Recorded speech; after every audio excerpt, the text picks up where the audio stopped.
My name is Al Barnes. My title is Breath Alcohol Testing Mobile Coordinator. Some folks just say BAT Mobile Coordinator, and that's my title.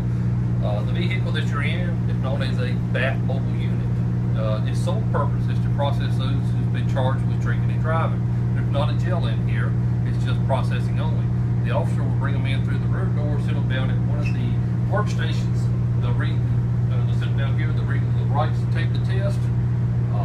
Once the 15-minute observation period has elapsed, they take a mouthpiece and seal, and they insert it at the end of the breath hose, and they ask the defendants that's sitting here to give breath samples. There's 2 breath samples that we have to collect. Once the instrument has accepted that reading, it's recorded, and the information is sent to the printer. That information that is printed out, they take that and they go to the rear. If you look back here, is where the magistrate's court is, and at this stage here is where they will determine whether the person goes home or goes to jail. It's not to determine innocence or guilt. Its primary function is to determine whether there is enough to move forward to a trial. Should a person have to be taken to jail, the officer will do that. In some counties, they actually have a jail van where they do the transporting that way.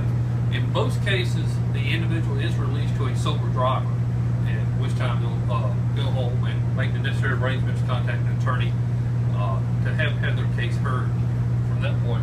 This vehicle is custom built in Greensboro, North Carolina by a company named Matthews Specialties. It's built from the ground up. It comes in on the frame, the blueprints that our agency, the North Carolina Forensic Test of Alcohol Branch, designs of how we want the application to be set. These vehicles are built there. The funding comes from a couple of sources. One, the primary source is the North Carolina Governor's Highway Safety Program. The second funding comes from the implied consent offenses that the impaired driver has to pay to get their license privileges restored. We get a portion of that money to help maintain this vehicle right here. This particular vehicle is 45 feet long. It has the slide outs, as you can see. One of the key things about this particular vehicle, there was only 3 built in the state. It has a drug recognition evaluation room. Those officers who are DRE officers would take the person that they suspect to be under the influence of narcotics, whether it be legal or illegal prescriptions, and they, through their training and experience, they will administer the necessary tests on those individuals there. It could be anything from cocaine to your marijuana, club drugs like ecstasy. Officers are specially trained to look for that. These instruments that you see here, their primary function is to test for alcohol only. In order to test for blood, there is that testing they have to go through, and then they do blood tests. Now, another reminder is that you can also be impaired on prescription medications. That is correct. Sure can.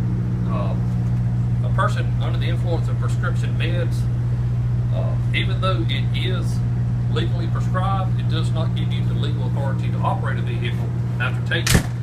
More so, if you look at the side of the bottle, some have red labels, some have yellow labels. Basically what it says is, do not operate heavy machinery or a vehicle after taking this, unless you know how this medication affects you. Any drug affects people differently. And so those folks that are under the influence of these type of narcotics, whether legal or illegal, they do have some type of impairing effect, and everybody's affected differently. And so, just because you're legally prescribed, it's not a legal exemption to operate a vehicle on that. So, can you be charged just as if you was to drink liquor? Absolutely.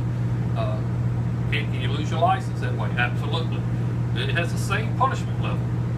The thing is the testing is done differently. It's done by blood test versus breath test.